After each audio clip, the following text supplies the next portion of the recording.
Ja ďakujem veľmi pekne za organizáciu, privítanie, aj za nový pojem právnická agentúra. Máte na agencii. A ako sa to volá? Kancelária je taký tradičný. Ja, aj tak pardon. Právnická agentúra je dobré. A dizajnovú, digitálnu. Nie je to tak štartovistické. A ešte predtým, než začnem, ja by som vám povedal, čo dnes budete zhruba počuť. Odo mňa budete počuť niečo na úvod o autorskom práve, o tom, ako súvisí so softvérom.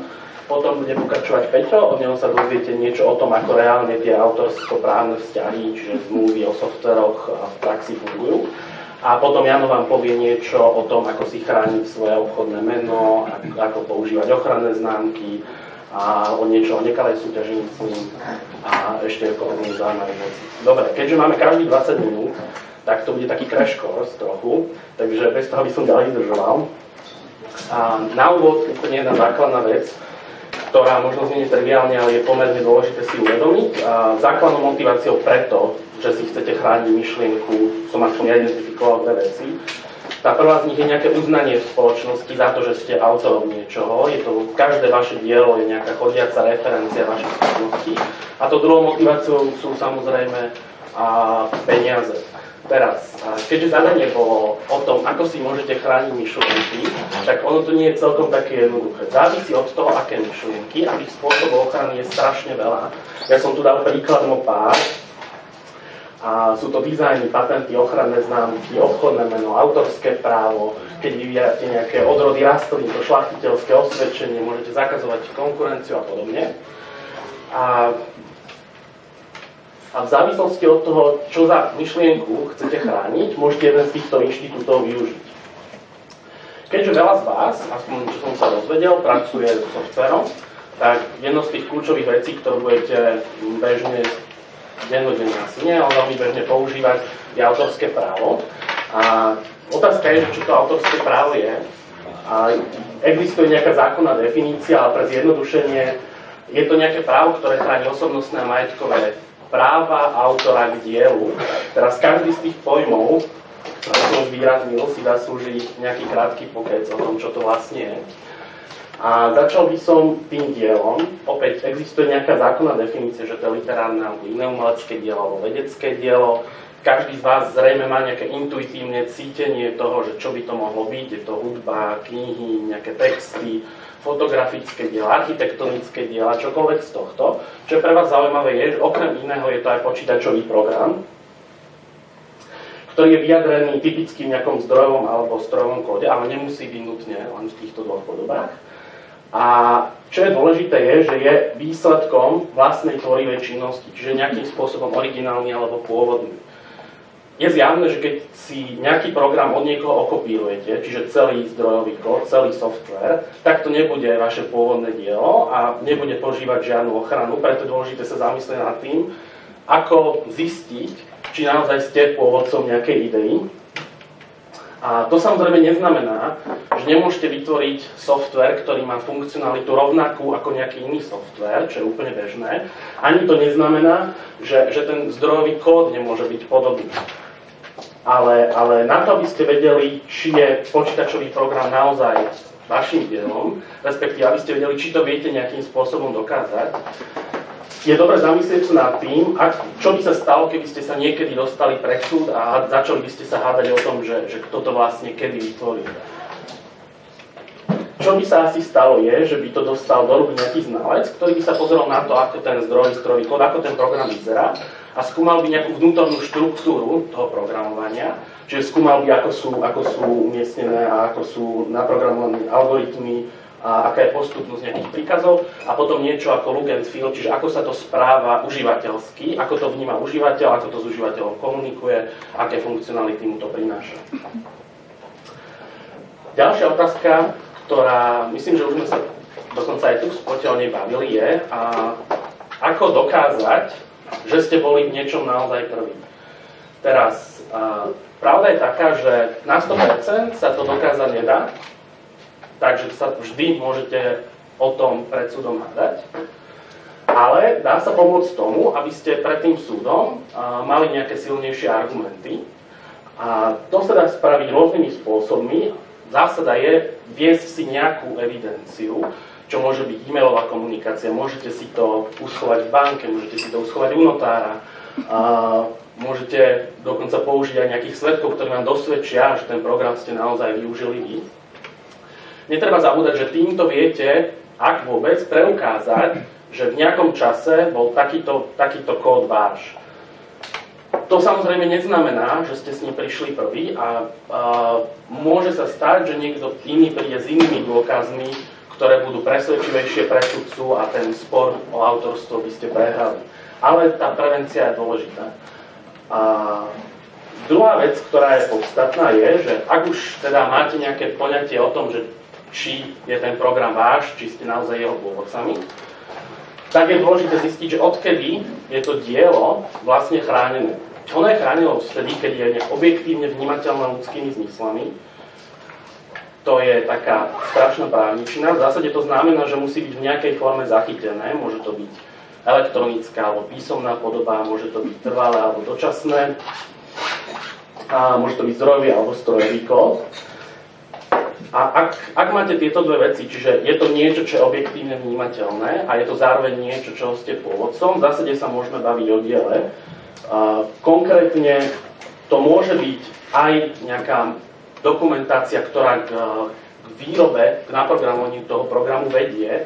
Nemôže to byť samozrejme len základná nejaká myšlienka alebo funkcionalita, že poviete si, že vytvorím super aplikáciu na zistenie najbližšej kebabárne. Tá samotná myšlienka tú ochranu nepoužíva.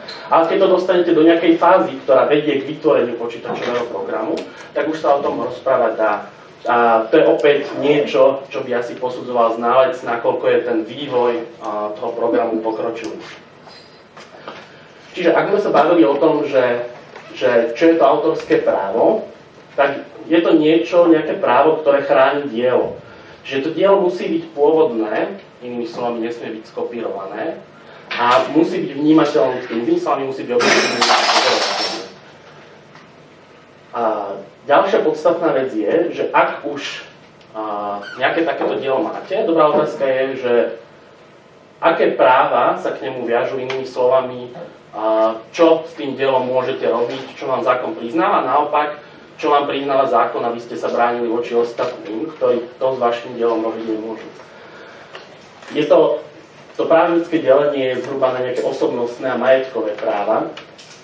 A tie osobnostné, pre zjednodušenie veci si môžeme predstaviť ako nejaké práva, ktoré chránia to vaše uznanie, tú vašu chodiacu referenciu, že naozaj ste autorom toho diela.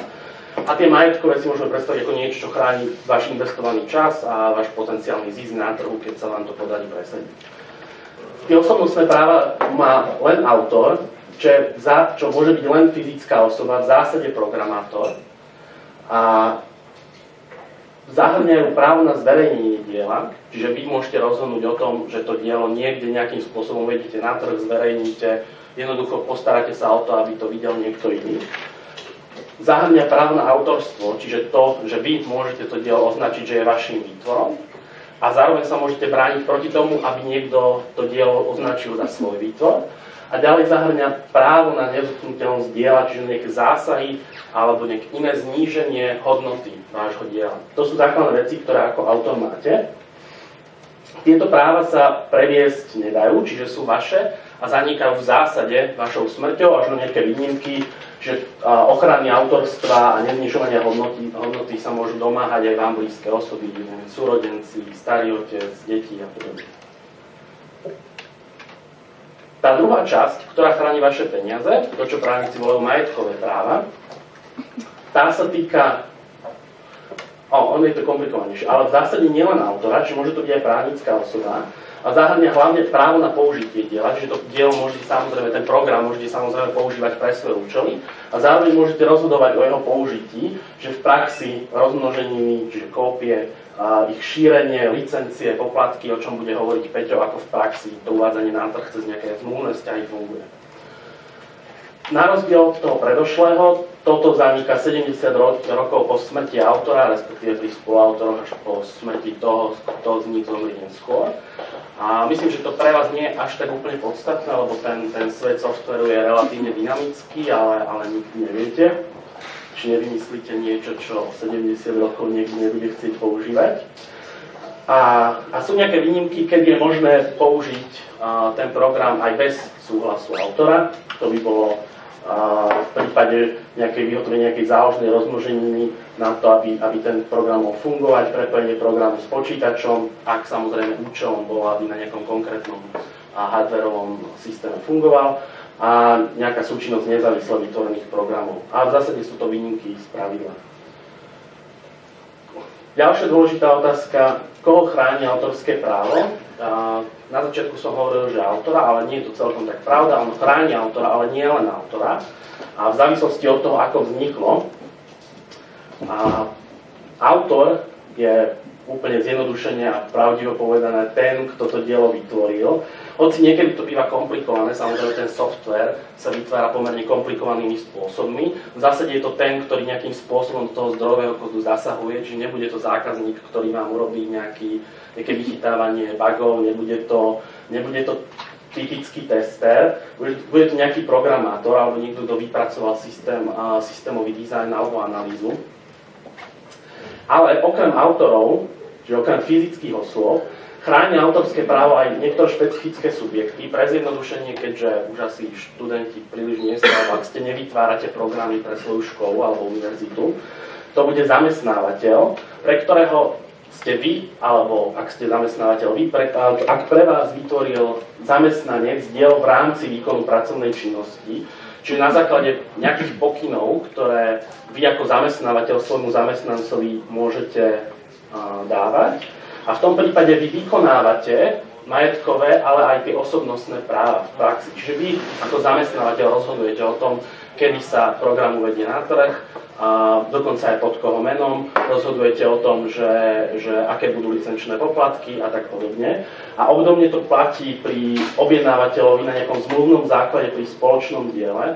Čiže ak dáte ten software vyrobiť niekomu, iniciujete to a vediete ten tím, platí to isté, výkon tých práv majetkových náleží vám ako tomu, kto to inicioval, čiže ako zmluvnému partnerovi, keď ste si objednali nejakú zmluvu, keď ste uzatvorili nejakú zmluvu o vytvorení. Dobre. Keď máme dielo, máme autora a zhruba vieme, aké práva sa k tomu programu viažú, aké práva k tomu programu máte, tak je dôležité vedieť aj, akú ochranu vám zákon a ergo súdy v konečnej inštancii poskytnúť v prípade, že do niektorého z týchto práv vám niekto zasiahne neoprávnene. V zásade to je vymoženie všetkých tých práv, o ktorých som hovoril, čiže môžete si nechať určiť autorstvo, môžete dať súdu rozhodnúť o zákazu zásahov do vašich práv, môžete zaviazať toho porušiteľa, aby vám vydal všetky informácie, ktoré nejakým spôsobom súvisia s porušením práva. Môžete žiadať o odstránenie následkov, čo je relatívne striktná sankcia, čiže zničenie všetkých rozmnožení v prípade, ak to bolo to porušenie, alebo dokonca aj nástrojov, na ktoré boli použité na ich vytvorenie, čiže napríklad počítače, čo je relatívne citlivé. A môžete žiadať nejaké primerané zadozučinenie, či nejaké ospravedlnenie, uverejnenie rozsudku, a môžete žiadať aj nejaké primerané zadozučinenie vo forme peňazí. A potom môžete žiadať samozrejme náhradu škody alebo vydanie bezdôvodného obohatenia, typicky vo výške, aká je bežná pre takýto typ udelenia licencie. A okrem toho samozrejme, čo vám osobne asi príliš nepomôže, a na Slovensku to napriek všetkému bude veľmi zdĺhavé, ale v Čechách, keď sme sa bavili o tom, to už relatívne funguje, a porušenie vašich autorských práv môže byť aj trestným činom. No, na čo netreba zabudnúť tiež je, že tak ako autorské právo poskytuje nejakú úroveň ochrany vám, tak ju poskytuje aj komukoľvek inému v rovnakom postavení. To znamená, že je rozumné rozmýšľať o tom predtým, než sa dostaneme k nejakým problémom. Čiže typicky viesť si nejakú dokumentáciu o tom, že používate legálny oprávnený software, najmä keď to robíte ako podnikateľskú činnosť, hoci samozrejme veľa ľudí to nerobí a veľa ľudí nepoužíva legálny software, ale nie je to príliš rozumné. A tou evidenciou môžu byť nejaké účty, faktúry, nejaké zmluvy, nejaké end-user license agreement, certifikáty právosti, dá sa to overiť niekedy aj priamo na stránke toho dodávateľa alebo výrobcu, od ktorého ten software máte. A ďalšia všeobecná pripomienka je, že ak nejaký software používate, tak je dôležité čítať si to, čo nikto nečíta, čiže tie zmluvné, tie licenčné podmienky, ktorými ste viazaní.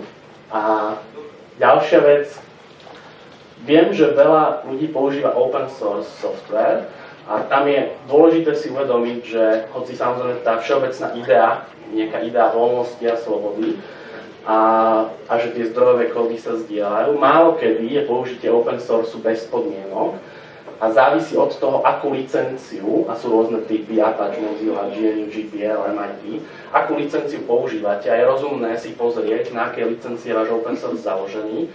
Väčšinou nie je problém s tým, že by sa to nedalo ďalej ten rozmnožený, alebo ten výrobok komerčne používať, ale môže byť problém s tým, že je tam tzv. Strong copyleft, to znamená, že za rovnakých licenčných podmienok, je to ako vírus, za rovnakých licenčných podmienok musíte ten váš software poskytnúť ďalej, čo nemusí vždy úplne vyhovovať.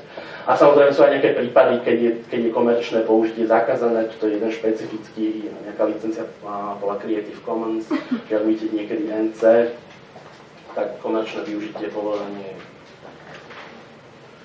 Dobre, ja myslím, že som to celkom stihol v limite, neviem, aký je čas.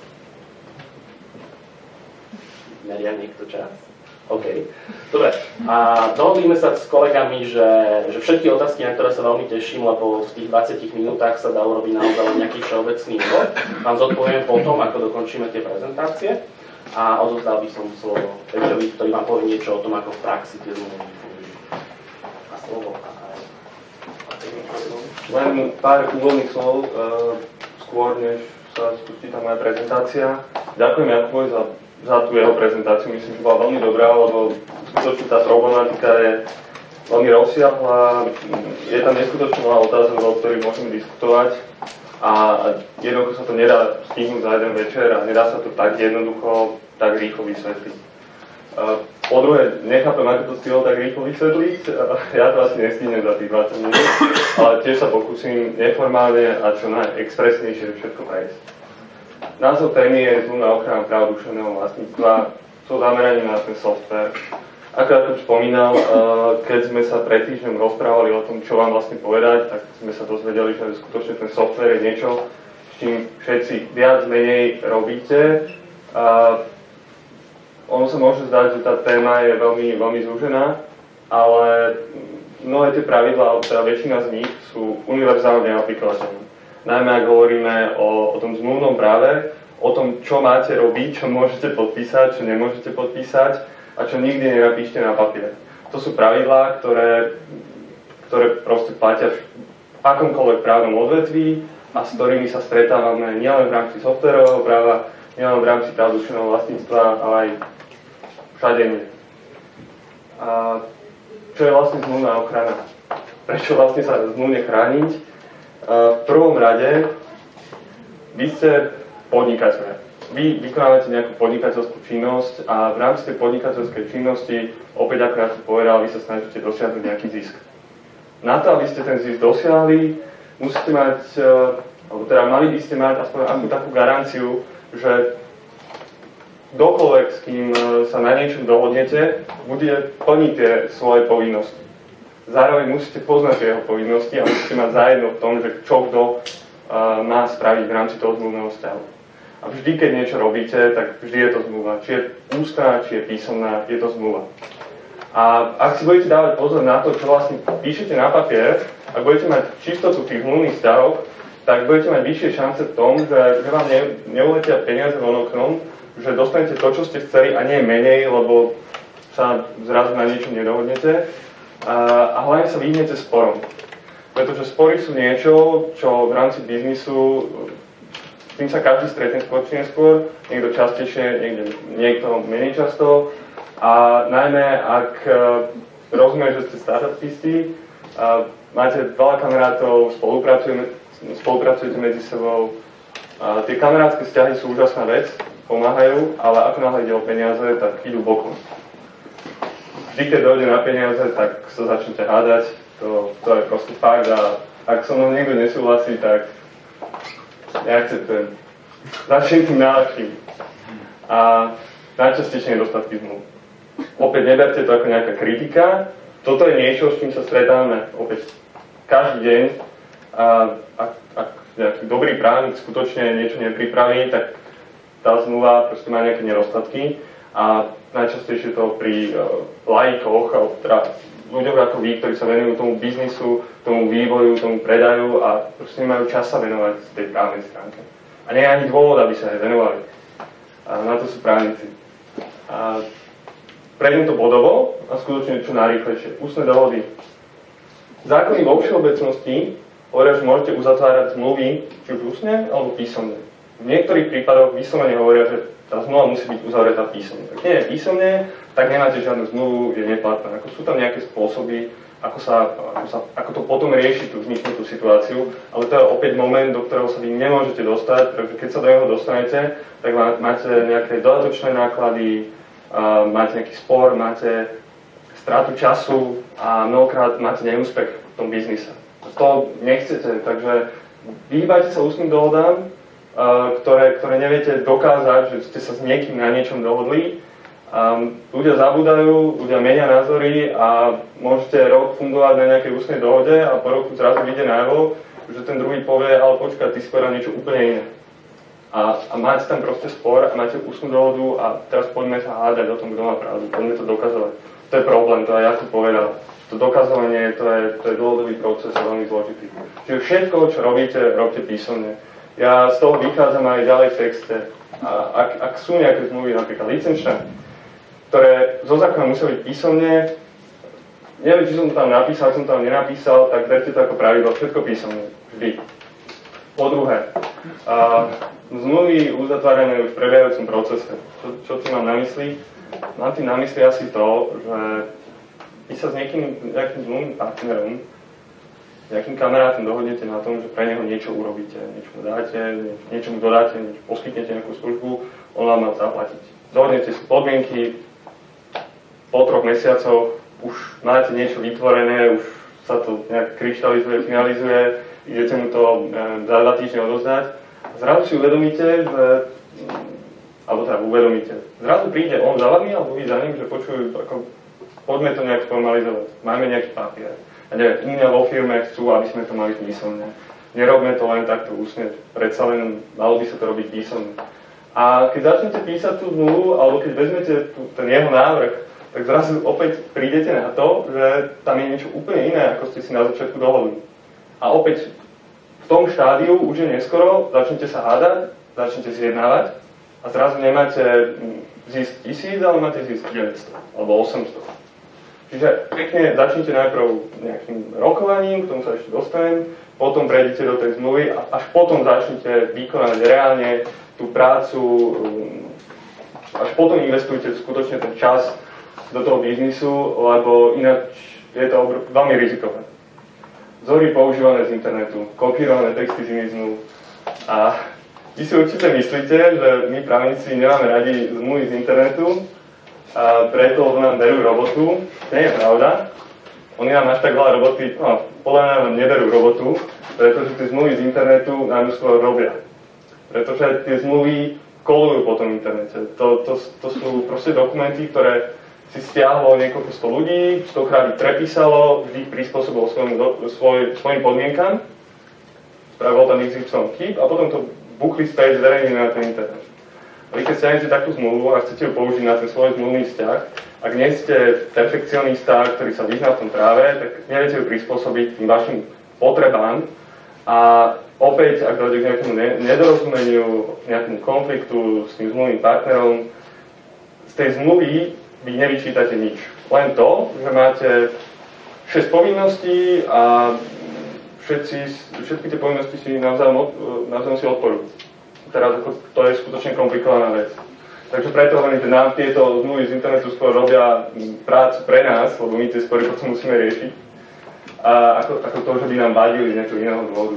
Kopírované texty z iných zmluv, opäť, vy kopírujete texty zo zmluv, z nejakých licenčných zmluv, dajme tomu, to je jedno, ktoré sú uzatvorené podľa zahraničného práva. To zahraničné právo je odlišné ako naše právo. Tam sú pravidlá, ktoré u nás jednoducho neplatia. Čiže môžete mať perfektnú, brilantnú zmluvu zo zahraničia, čo nejaký kamarát doniesol z Anglicka, ale keď ju chcete premietnúť do slovenského práva, tak to zmluva nebude fungovať. Prídete na súd napríklad a pôjde o veľké peniaze, tak sudca sa možno nie pred vami, ale potom u seba v kancelárii nad tým bude smiať, že čo má byť toto za zdrav papier. Zmluvy, ktoré nereflektujú okolnosti toho vzťahu, opäť to je štandardná vec, to súvisí aj s neznalosťou práva. Každý ten váš zmluvný vzťah je niečo špecifický. Teraz nehovorím o tých úplne elementárnych ako predaj auta. Aj tam sa to môže skomplikovať. Ale tie zmluvy musia byť nastavené tak, aby zodpovedali presne osobitostiam toho, čo vy chcete robiť. A to býva mnohokrát veľmi zložité nastaviť tak, aby to fungovalo potom v praxi.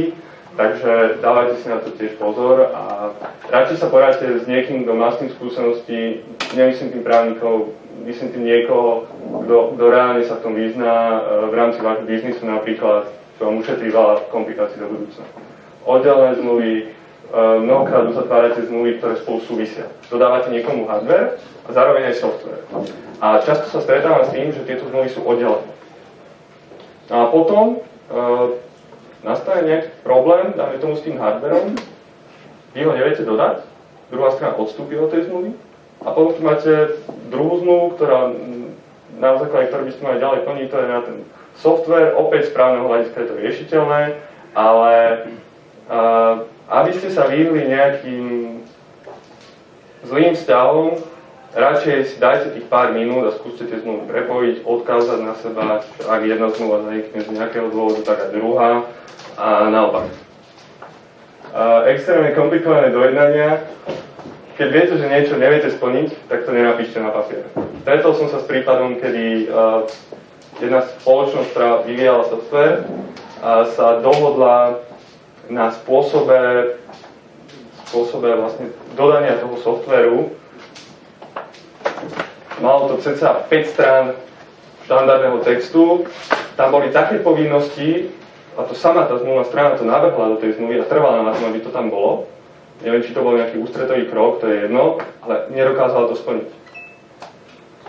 Ale nekonzistentnú zmluvu, opäť, ak máte raz napísané zmluve, čo je dielo, tak používajte ten názov, tú definíciu v celej zmluve. Môj rekord je zatiaľ, to bola trojstranová zmluva, ale bolo tam 6-krát zadefinované dielo a vždy iným spôsobom. A skutočne Pán Boh nevedel, čo je vlastne to dielo. A nakoniec rozhodcovské súdy. Ja som dúfal, že to Jakub bude adresovať. Rozhodcovské súdy, neviem, aké s nimi máte skúsenosti, a toto je len taká všeobecná rada. V zmluvách, ak vidíte tzv. Rozhodcovskú doložku, čiže nejaký text, ktorý hovorí, že ak vznikne v súvislosti s touto zmluvou akýkoľvek spor, tak bude rozhodovaný pred takým a takým rozhodcovským súdom, tam a tam, toľkými rozhodcami a tak ďalej. Dávajte si na to pozor, dvakrát si premyslite, či do toho ísť, či to je pre vás výhodné. Rozhodcovské súdy a všeobecné súdy máme na Slovensku. Tie rozhodcovské súdy, zjednodušene povedané, sú podnikateľské subjekty, kde pôsobia nie sudcovia, ale rozhodcovia, na ktorých zákon kladie nejaké nižšie požiadavky, odbornosť a tak ďalej. A tie rozhodcovské súdy rozhodujú štandardným spôsobom spory, čiže nakoniec máte pekný rozsudok, keď pozeráte súdnu sieň, tak nejak by to tam malo tiež vyzerať. Ale odhľadnúť od tých výhod, ktorými sú rýchlosť toho konania a dajme tomu, že nižšie poplatky alebo nižšie náklady toho konania, nie vždy, tak je tam, ako by som to povedal tak slušne, tak kvalita je niekde úplne inde. A tým sa teraz nevyjadrujem v kvalite všeobecných súdov. To je niekde inde, je to determinované tým, že sú to podnikateľské subjekty a mnohokrát sú zriadené za určitým tým podnikateľským zámerom. Ja moc rozhodcovským súdom nedôverujem na Slovensku, v zahraničí áno. V zahraničí sú to arbitrážne súdy a tá kvalita je na takých miestach, že na Slovensku nikdy vlastne nebudeme mať, bohužiaľ. Ale náklady v zahraničí na arbitráž sú extrémne vysoké. Trošku som to natiahol, ten prvý slide, takže jeden non-disclosure agreement, confidentiality agreement, zmluva o mlčanlivosti, akokoľvek si to nazveme, podstatný je obsah. Kolega tu na zo spodu mi povedal raz, že by s tým potreboval pomôcť, čo to vlastne teda je, ako to funguje. Takže sme sa rozhodli, že vám o tom niečo povieme. Vy v rámci svojho podnikania často disponujete nejakým obchodným tajomstvom, dôvernými informáciami. Opäť neviem, že či už ste boli oboznámení s tým, čo je čo. Veľmi budem zjednodušovať, ospravedlňujem sa pred právnikmi. Obchodné tajomstvo, to sú nejaké skutočnosti obchodnej, výrobnej, technickej povahy, ktoré patria podniku, majú nejakú skutočnú potenciálnu materiálnu, nemateriálnu hodnotu. Vy ich chcete chrániť, chránite ich určitým spôsobom pred tým, aby išli proste von, mimo vás. A neviem, či som niečo nezabudol. Áno, nie sú bežne teda dostupné v rámci tých podnikateľských kruhov. Čiže dajme tomu, že viete o nich len vy. Je to nejaká informácia, ktorá je pre vás neskutočne úžasná, dôležitá. Môže to byť napríklad nejaký zoznam klientov, v ktorom sú také dôležité informácie, že keby sa dostali von, tak máte problém. Toto je konkurenčná výhoda pred komplet celou konkurenciou. Tá konkurencia tie informácie chce a keď sa k nim náhodou dostane, umyselne, neumyselne, to je jedno, tak ich využije. Preto sa vlastne používa v praxi tá NDAčka, tá zmluva o mlčanlivosti. Opäť môže to byť samostatná zmluva, môže to byť len nejaké vety akejkoľvek inej zmluve, proste zmluvné ustanovenia o mlčanlivosti. Nebuďte obmedzení tou formou, to je úplne v poriadku.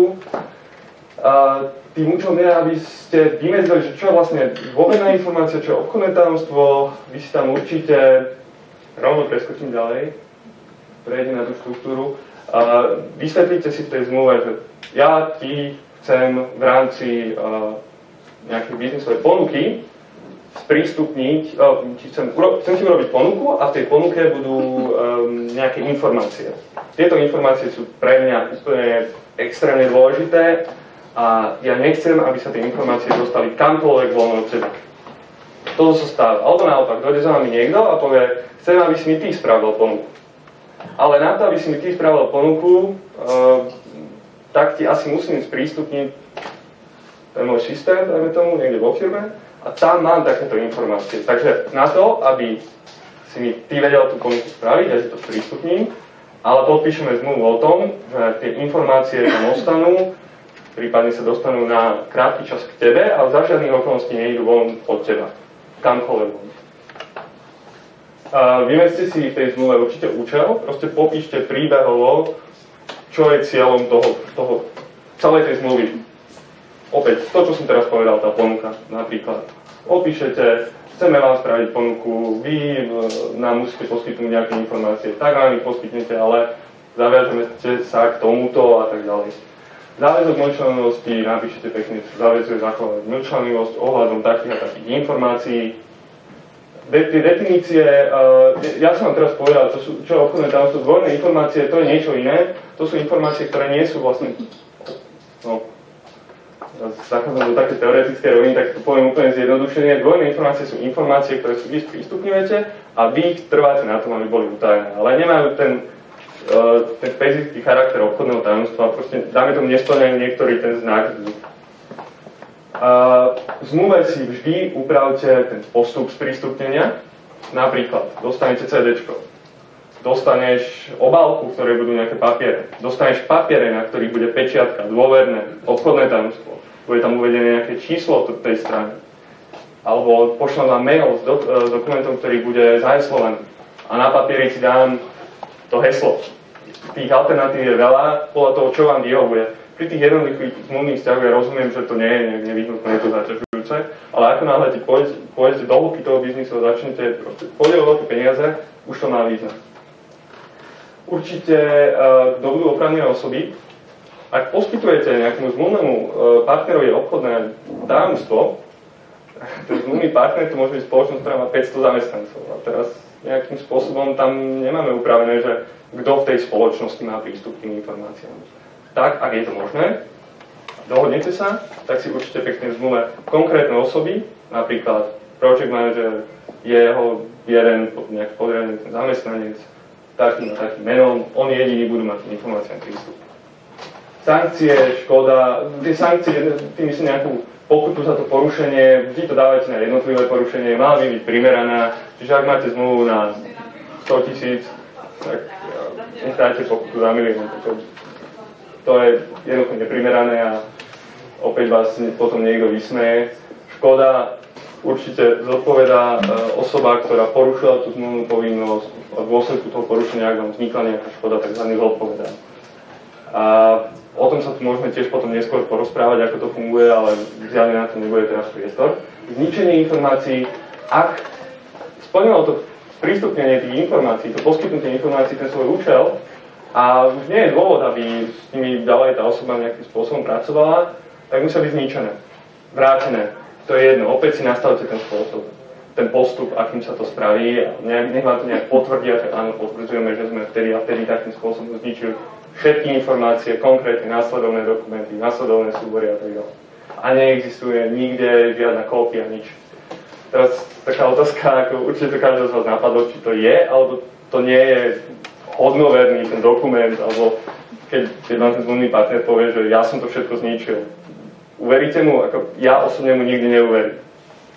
A preto, a toto je úplný štandard, v zmluve si dajte vždy pozor na to, aby tam bolo napísané, že ten záväzok mlčanlivosti a zodpovednosť, sankcie pretrváva XY rokov ďalej. Ak sa skončí ten zmluvný vzťah, ak budú zničené tie informácie, naďalej to musí trvať. Licencia, licenčná zmluva. Opäť požiadavka bola, ako fungujú licencie. Licencia, software je nejaká majetková hodnota, s ktorou môžete nakladať. Má to nejakú hodnotu, ja tú hodnotu chcem nejakým spôsobom speňažiť. Buď ten software budem sám používať, ale tak to nie je bohviečo. Oveľa lepší spôsob je, aby mi niekto platil za to, že on sa s tým bude trápiť, on ho bude používať a ja budem dostávať len peniaze. Prípadne budem mu poskytovať nejaké súvisiace služby.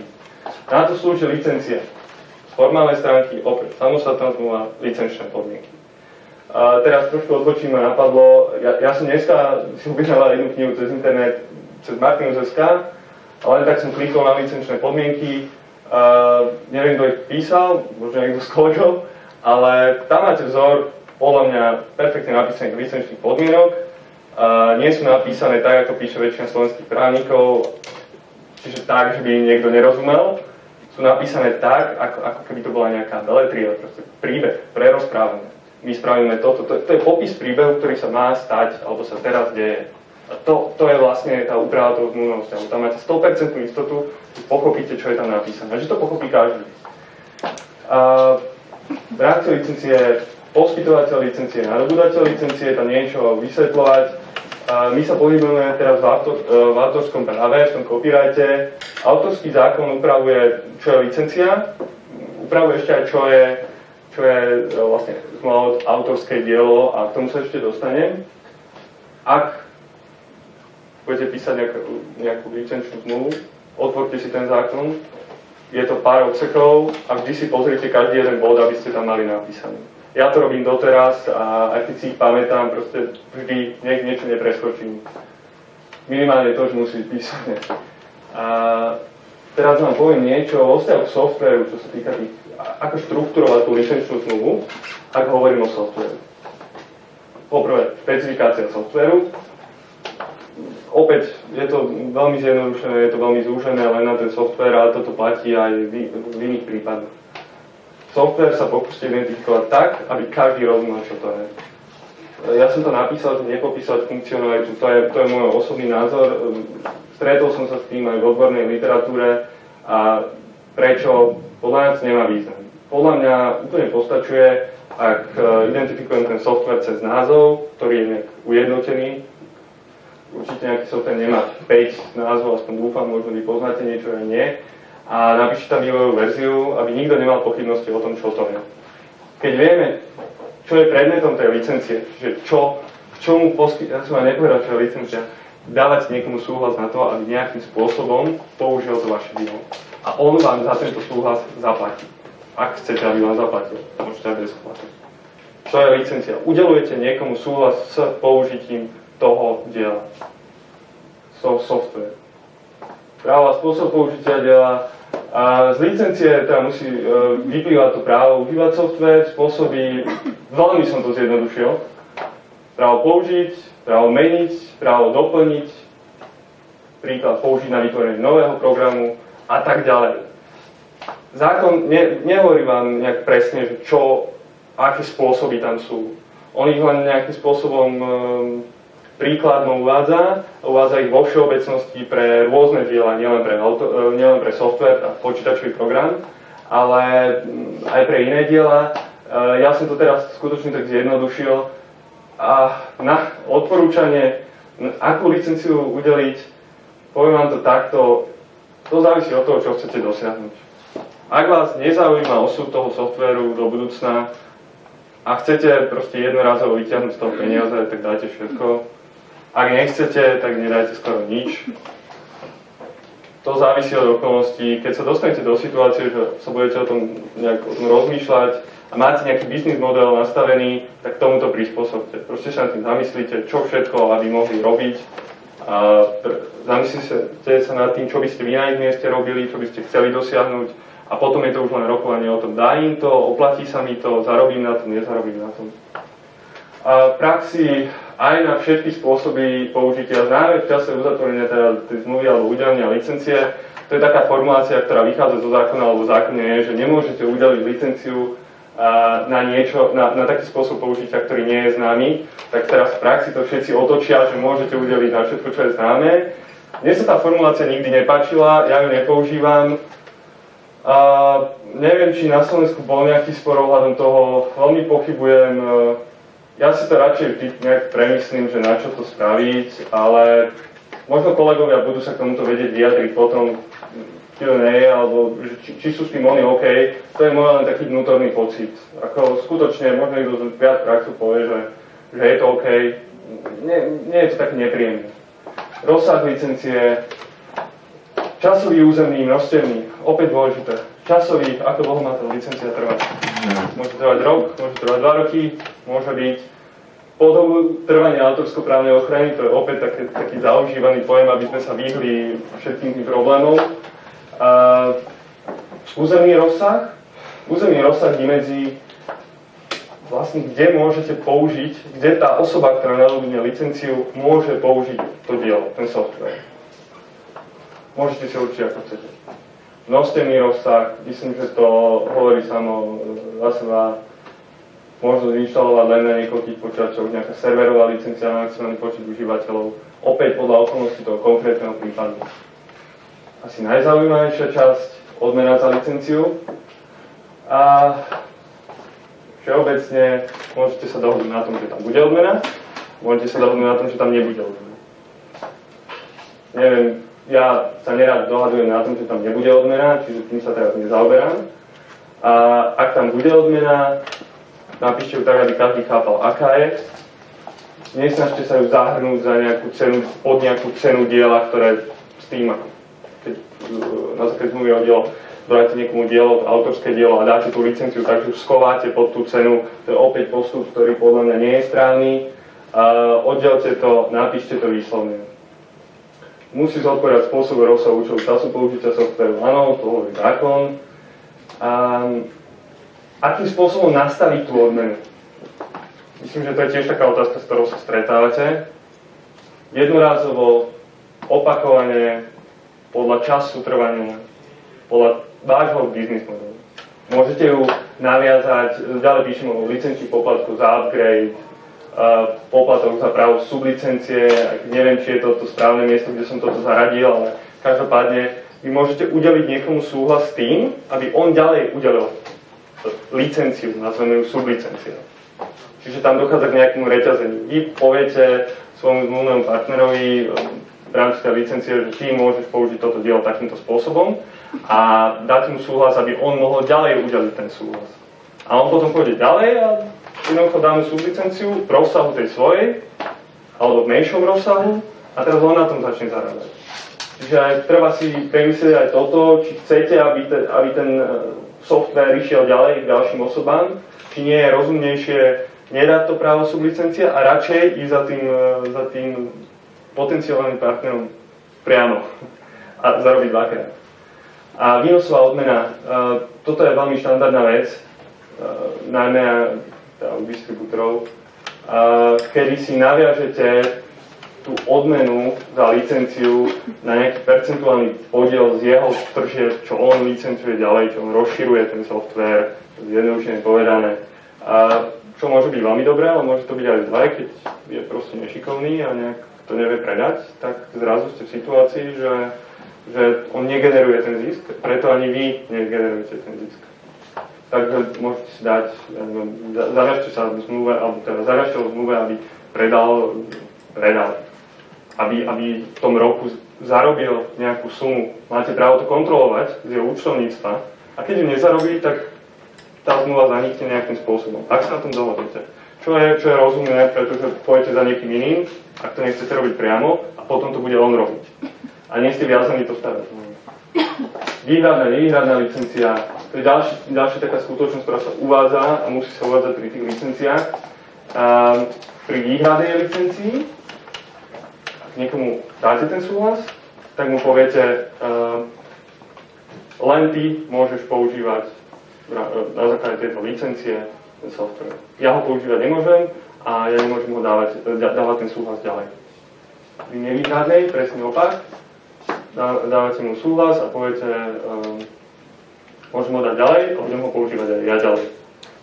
Aký je v tom rozdiel? Rozdiel je to, opäť od tých okolností toho biznisu.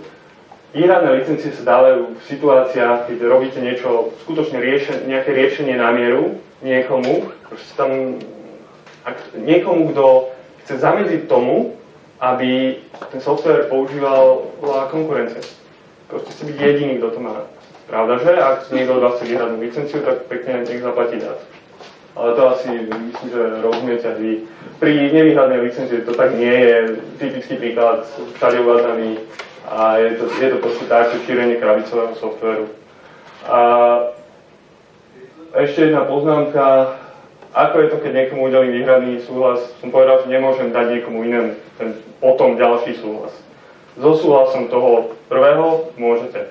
Proste ak mu to nevadí, že má tú výhradnú licenciu a vy napriek tomu to chcete dať ešte niekomu, ak súhlasí s tým, OK, tá druhá licencia bude tiež platná. Pri nevýhradnom to nie je taký problém, to môžete priamo výhradný. Vzťahy súvisiace s licencovaním, ja myslím, že som to už veľmi natiahol, ale to som mal pôvodne asi na 6 slajdoch, úplne zjednodušujem, o tých vzťahov je tam strašne veľa. Prvý príklad je sublicencia. Vy, ako poskytovateľ licencie, udelíte licenciu a dáte teda predchádzajúci alebo následný súhlas s tým, aby aj on ďalej licencoval. Myslím, že to rozumieme. Postúpenie licencie, ten nadobudateľ licencie sa rozhodne, že on tú licenciu už nechce mať, postupujú na niekoho iného, tam sa vyžaduje pravda, že predchádzajúci sú ešte oznámenia na určité výnimky, ale to nie je také dôležité. A on tým pádom už nebude oprávnený používať ten software dohodnutým spôsobom. To je základný rozdiel medzi sublicenciou a postúpením licencie. Ak ich vôbec môžeme porovnávať, ale podľa mňa môžeme. Pri jednom nám pribúdajú osoby, ktoré môžu užívať to vaše dielo, pri druhom sa nemení ten počet osôb.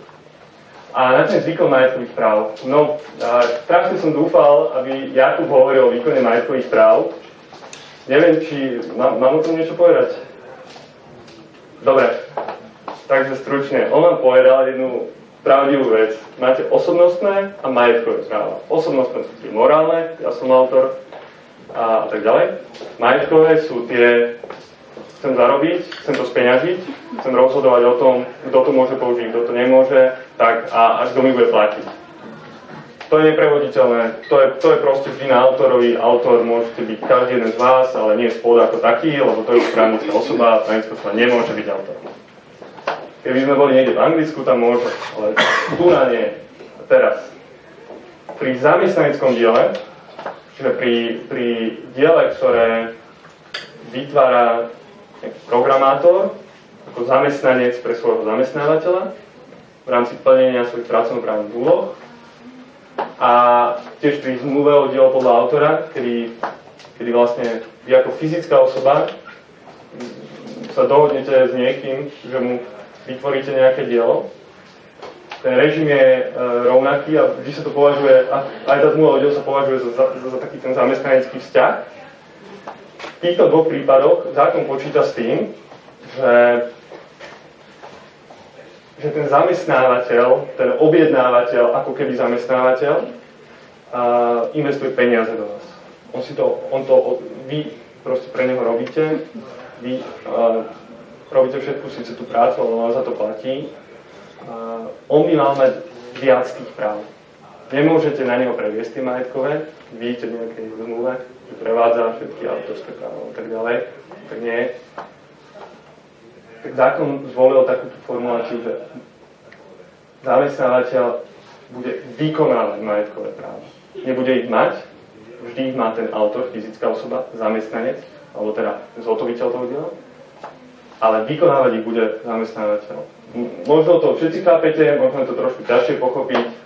Mnohí právnici tiež v tom majú bordel, ale zamestnávateľ len vykonáva tie práva vo svojom mene, na svoj účel, je tam ako keby fikcia, že je autorom, aj keď nie je autorom, on proste na tom zarába. Môžete sa dohodnúť inak v rámci tých vzťahov, ale on na tom do zákona zarába. A tento výkon majetkových práv je možné za určitých okolností aj previesť. Pravda, že tá okolnosť je taká, že so súhlasom autora. To má význam vtedy, ak vy ako zamestnanci vytvoríte nejaké dielo, to dielo na objednávku dodá váš zamestnávateľ IT firma nejakej inej SROčke a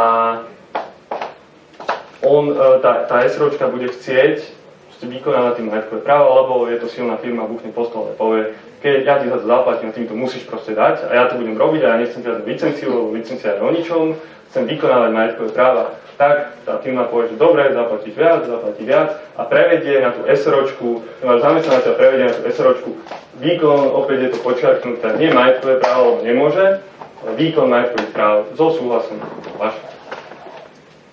Dúfam, že ste to pochopili, neviem, ale skutočne niekedy to býva komplikované. A teraz posledná časť tej prezentácie. Software Development Agreement. To je vlastne zmluva o dielo. A zmluva o dielo môže byť v rôznych právnych režimoch, a už to skutočne nechcem komplikovať týmto, takže budem to takým iným smerom tlačiť, nie cez tú stránku autorskoprávnu, ale cez tú, že čo by v tej zmluve malo byť. Opäť uvádzate v zmluvách o dielo účel zmluvy. Teda popíšte, aký je súčasný stav nejakého systému, aký je cieľový stav toho systému. Aby v prípade nejakého sporu každý vedel, čo bolo na začiatku a čo má byť na konci. A vedel si to pozrieť. Je toto na konci? Nie je to na konci? Ak toto tam dáte, tak sa môžete vyhnúť rôznym komplikáciám. Predmet zmluvy je nejaký záväzok riadne a včas vytvorí dodať dielo. Častokrát práve, že to dodanie súvisí s tou implementáciou, nejakou dátovou integráciou, to už podľa okolností. A tomto záväzku vlastne zodpovedajú ďalší záväzok na strane objednávateľa toho diela a poskytnúť súčinnosť, čo je veľmi dôležité a často opomínané, a zaplatiť cenu diela. Súčinnosť prečo?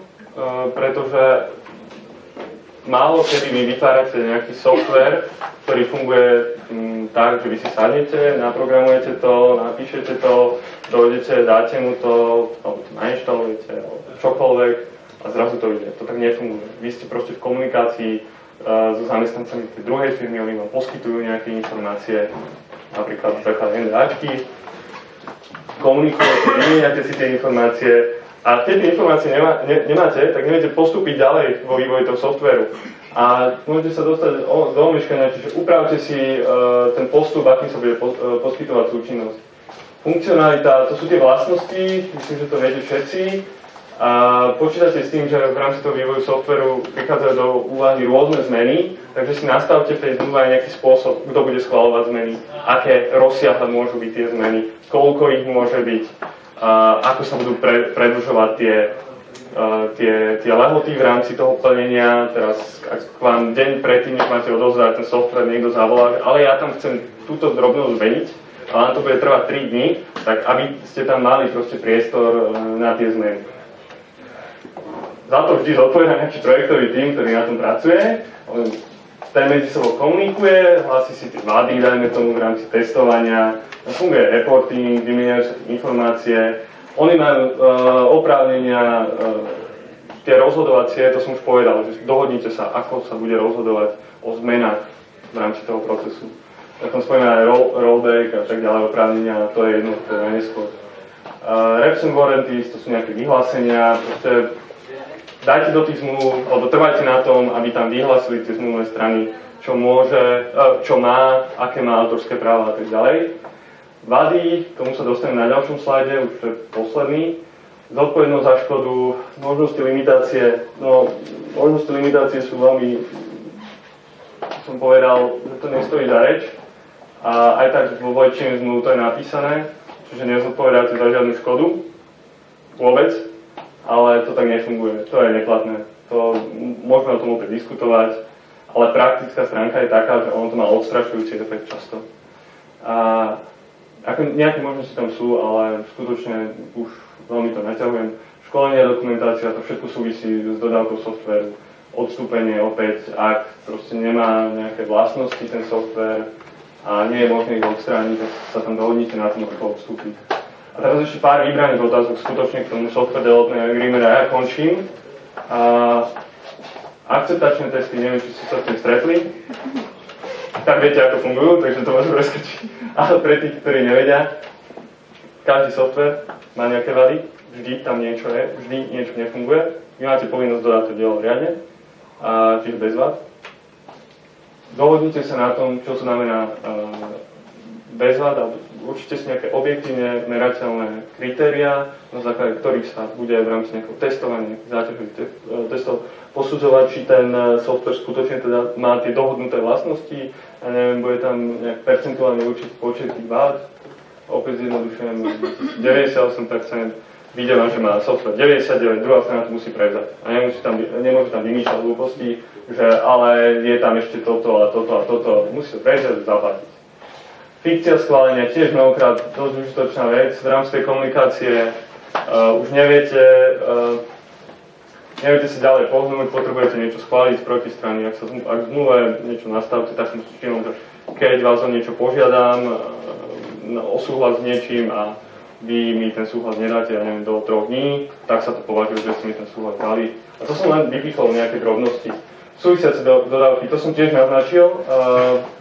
Software Development Agreement súvisí s x ďalšími zmluvami často. Takže opäť to prepojte nejak rozumne. No pri tej údržbe často hovorí o tom, že čo so zdrojovým kódom. Toto nechám na diskusiu. Neviem, či je to taká dôležitá otázka. Od ustanovenia odstrašujúcej zmluvy, áno, to som naznačil. Mnohokrát v tých zmluvách sú veci, o ktorých mnohí právnici vedia, že neplatia. My to vieme. Nedávame to do zmluv, niekedy to klient proste chce a trvá na tom, tak to tam dáme a ono to reálne má fakt len odstrašiť tú protistranu, ktorá je neznala, dajme tomu práva tak, ako je ten váš klient, alebo ako ste vy teraz na veka. Ale hovorím, keď je niečo neplatné, tak zbytočne je to zmluva, zbytočne je to podpísané. A toto je nič.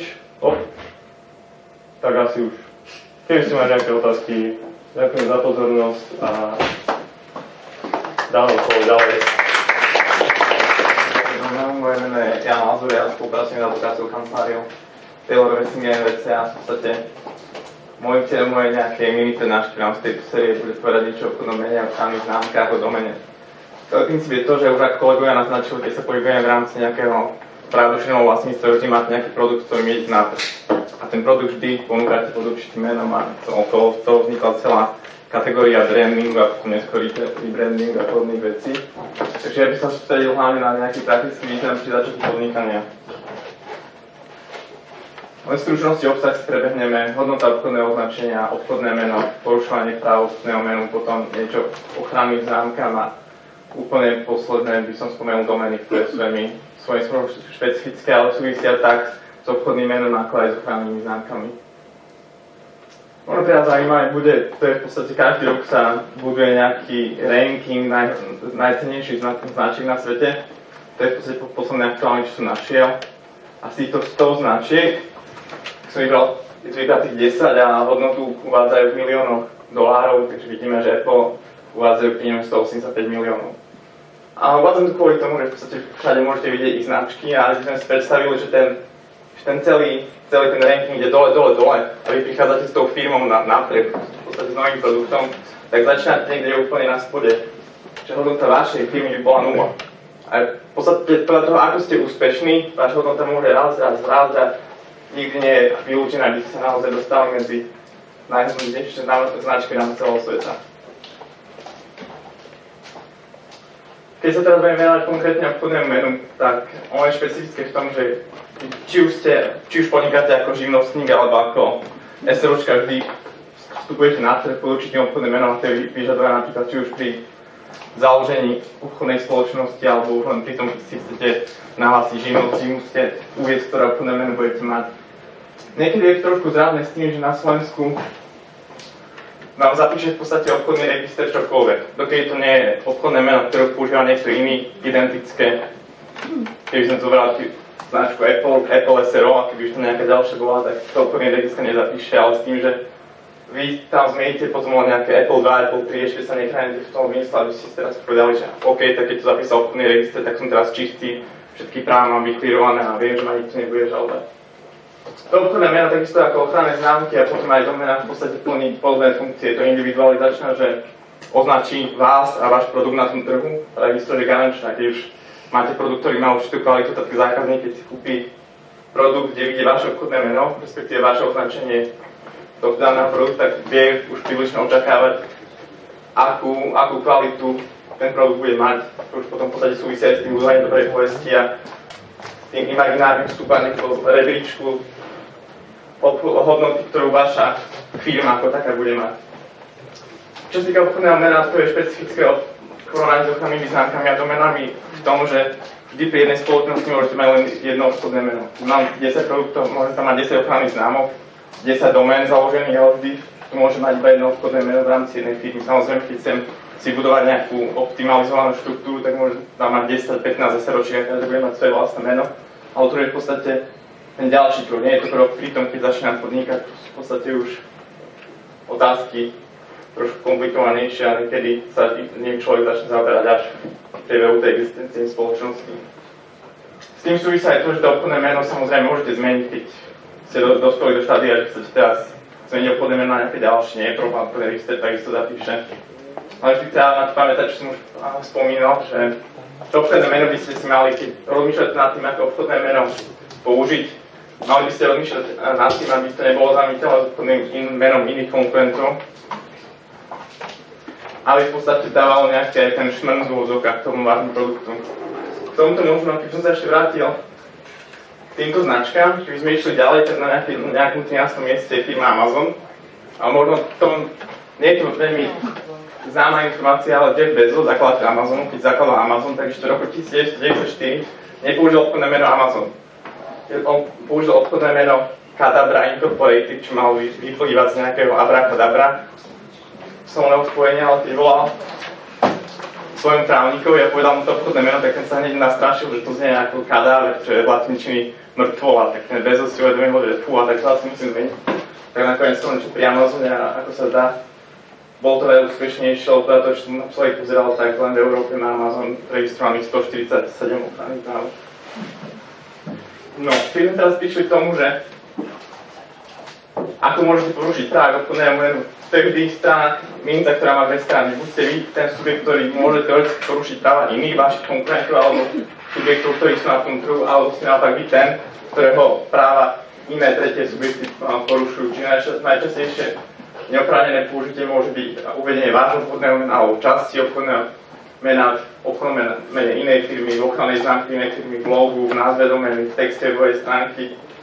Ako len taký príklad od slovenskej praxe, som spomenul prípad, kde spoločnosť Global Imo uplatňovala námietky v procese zápisu ochrannej známky inej spoločnosti. Global Imo, to je DSR, ktorá sa nechá zapísať ochrannú známku Global Imo. Aj Slovenský úrad priemyselného vlastníctva povedal, že toto nie, že tam tá podobnosť a zamietiteľnosť je taká zjavná, že tejto spoločnosti nedovolil registrovať takúto ochranu známku práve z dôvodu konfliktu a porušovania práv obchodného menu tejto spoločnosti Global Imo. Samozrejme s tým súvisí vždy, keď je nejaké porušenie práva, to znamená aj porušenie toho vášho obchodného mena, či vy porušujete práva iných, alebo iní porušujú vaše práva, vždy sú aj na Slovensku nejaké štandardné prostriedky, ako sa chrániť proti tomuto rušeniu. Samozrejme, v prvom rade, či budete chcieť ako podnikatelia, aby sa ten vôdzovka zlý subjekt zdržal používania a porušovania práv obchodného menu, takisto aby zničil prípadne vyhotovné tovary, aby stiahol z obehu, náhrada škody sa dá žalovať, vydanie bez dôvodného platenia. A na Slovensku je veľmi špecifické poskytnutie primeraného zadozučenia. Vykrytím sa kvôli tomu, že keď podnikám a som podnikateľ, zrazu mi príde žaloba a nejaký tretí si mi povie, že fú, akože teraz používaš neoprávne moje obchodné meno alebo moju ochrannú známku a zrazu sa mi čísli, že tak teraz mi zaplať 50-100 000 eur ako primerané zadozučenie. Je to vec veľmi štandardná v podstate na Slovensku, že tie súdy sú niekedy také, že príde im tá žaloba, oni sa teda pozrú, že OK, tak vy ste porušili obchodné meno, tak teraz naozaj bez toho, aby bolo potrebné vyčíslovať nejakú škodu, tak súd povie na to, že jemu sa zdá, že tých 50-100 000 eur je primeraných. Ktorá sa môže niekedy zamerať toho, že naozaj ukončenie podnikania tej danej firmy. Môže byť konkurs a podobné veci, čiže nám si fakt dať pozor. A ešte možno v tom celom kontexte týchto otázok by som zvorazil, že nejde o to, že či vy vedome porušujete práva tých iných osôb, alebo nie. Vôbec sa neberie do úvahy nejaká subjektívna stránka tohto vašeho konania, či som chcel naozaj, že zlomyselne svojom kamarátovi dať biznis alebo nejakému konkurentovi. A vždy sa berie v podstate ohľadom na to, že čo je toho výsledkom. Keď tam je výsledkom naozaj zamenenie tých tovarov vášho obchodného mena iných ochranných známok, tak to niekedy môže naozaj skončiť pri tomto výkričníku a to už je bolo veľmi zle. No, aby som rýchlo prešiel týmto v podstate ochranným známkám, náš zákon o ochranných známkach, ktorý je v podstate nejakým spôsobom štandardizovaným európskym zákonom, obsahuje takúto krásnu definíciu. A aby som ju nejako prečítal celo akékoľvek označenie, ktoré možno graficky znázorniť a ktoré tvoria najmä slova neosobných mien, písma, číslice, kredity, tvár, tovarov, bla bla bla bla bla bla, tak sa môžeme vrátiť naspäť. Každé z týchto označení je ochrannou známkou. Každý má nejakú rozlišovaciu spôsobilosť a vy takisto, keby ste na to vstupujete na trh a chcete si svoj produkt nejako nazvať, odlíšiť od ostatných, tak je vždy dobré, keď si vymyslíte naozaj niečo, čo vás odlíši Google, Apple na pomenovanie počítačov. Keby ste napríklad chceli registrovať Apple pre nejaké svoje veľmi špeciálne jablká, ktoré doma pestujete v záhrade, tak vás úrad priemyselného vlastníctva otočia a povie, tak to nie, to nemá žiadnu schopnosť odlíšiť váš produkt od tých ostatných. Čiže je radšej naozaj myslieť na niečo, by som povedal, tvorivejšie a invenčnejšie ako nejaké štandardné názvy.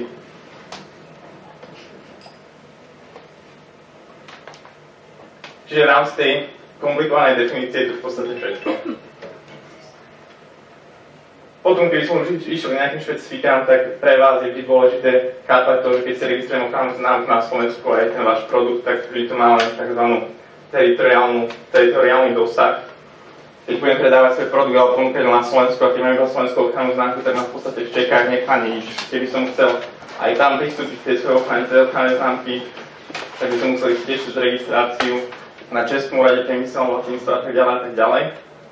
Špecifikom môže byť komunitárna ochranná známka, ktorá je zaujímavá v tom, že ak máte produkt a chcete si registrovať k nemu ochrannú známku, napríklad presne to, čo urobil Amazon, registruje si to v Alicante v Španielsku cez komunitárnu ochrannú známku, ktorá mu dá právo hneď v rámci celej Európskej únie, že nemusí teraz chodiť do každého národného štátu v Európe a žiadať ochrannú známku a tvrdiť, že ja som Amazon a chcem, aby teraz moje produkty boli chránené tu a tu a tu, tak ide cez Španielsko, je cez komunitárnu ochrannú známku, ktorá je samozrejme trochu drahšia, ale tie práva, ktoré vám priniesie, sú potom oveľa širšie.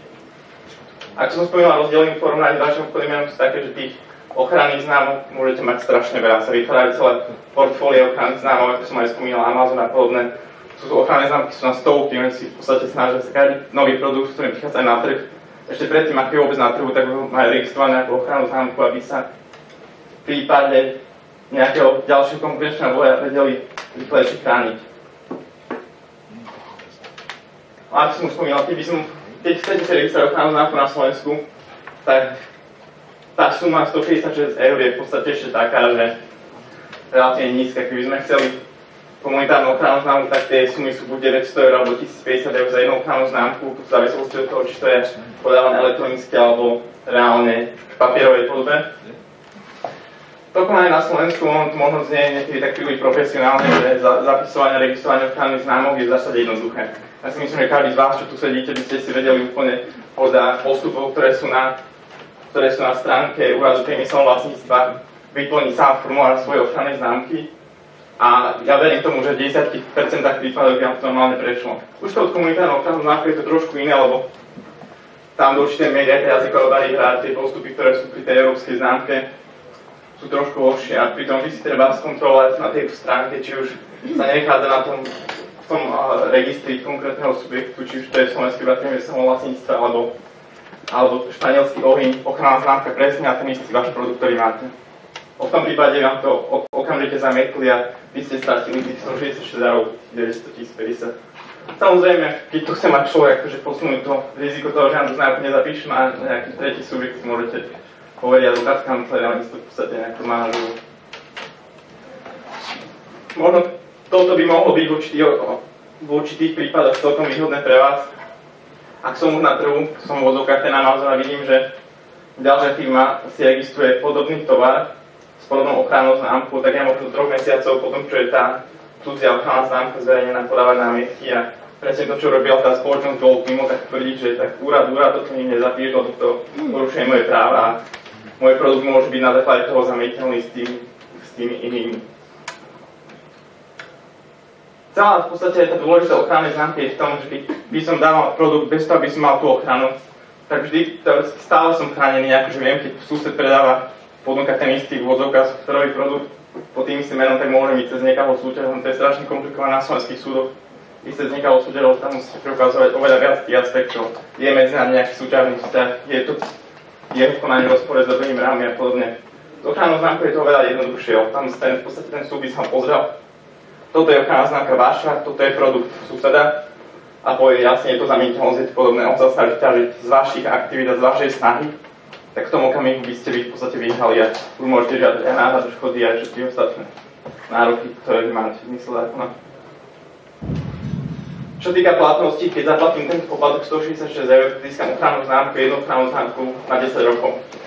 Vždy sa po 10 rokoch dá tá platnosť predĺžovať ďalších 10. Začal bol v Amerike pol roka, bol taký zaujímavý príklad, keď sa snažili registrovať, jedna modná firma snažila registrovať si červené podrážky lodičiek.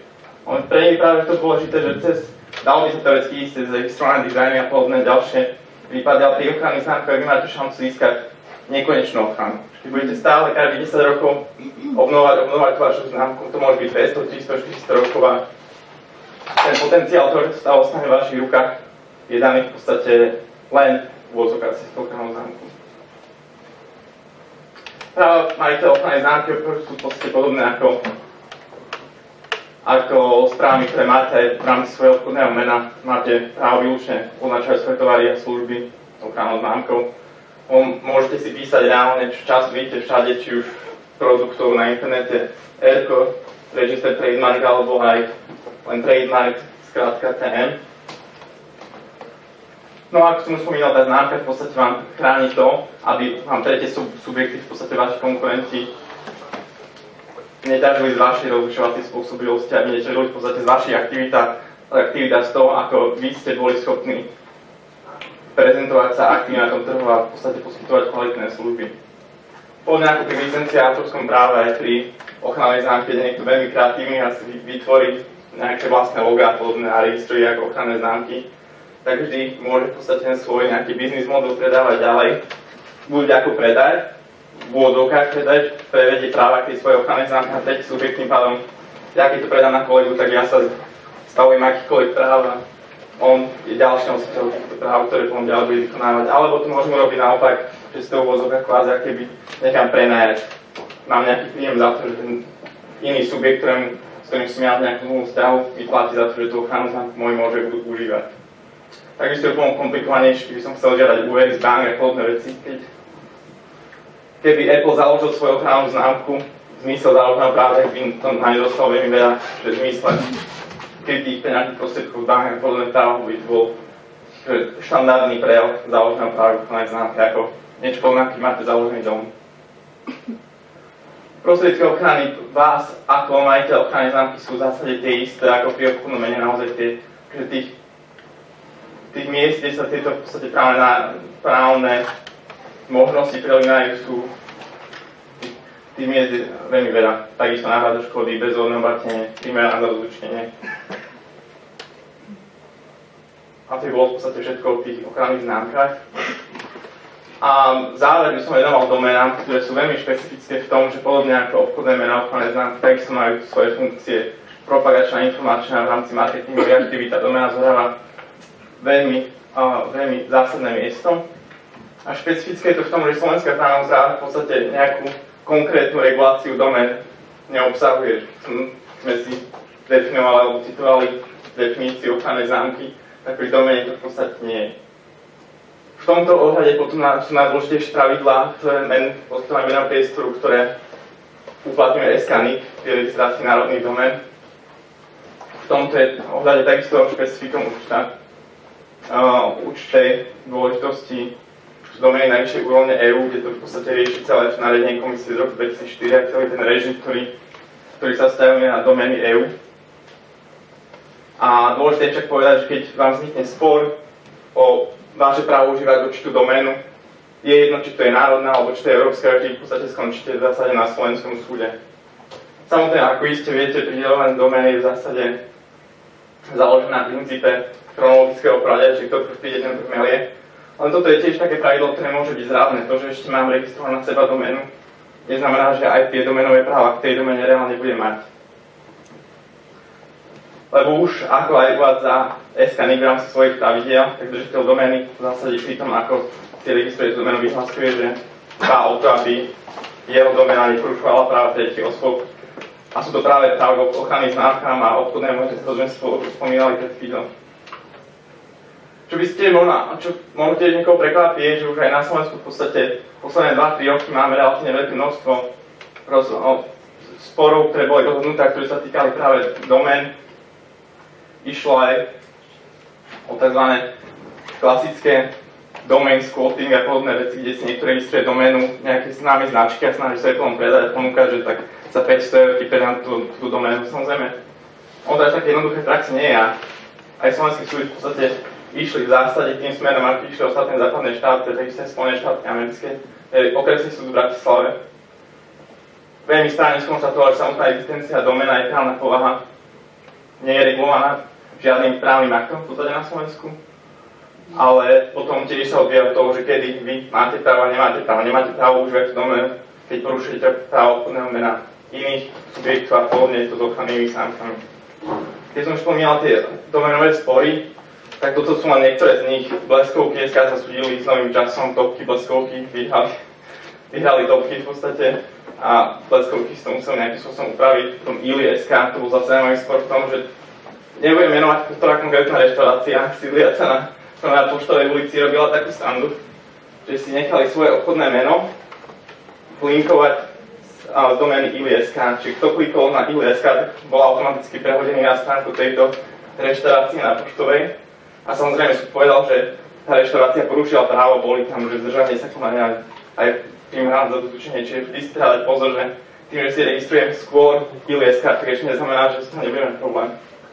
Ďalší Viagra.sk, to bol ďalší klasický prípad, ten je v podstate asi prvý z týchto doménových rozhodnutí, ktorý bol rozhodovaný v súlade s nejakými štandardami, tak spínali Ticket Portal a podobné veci.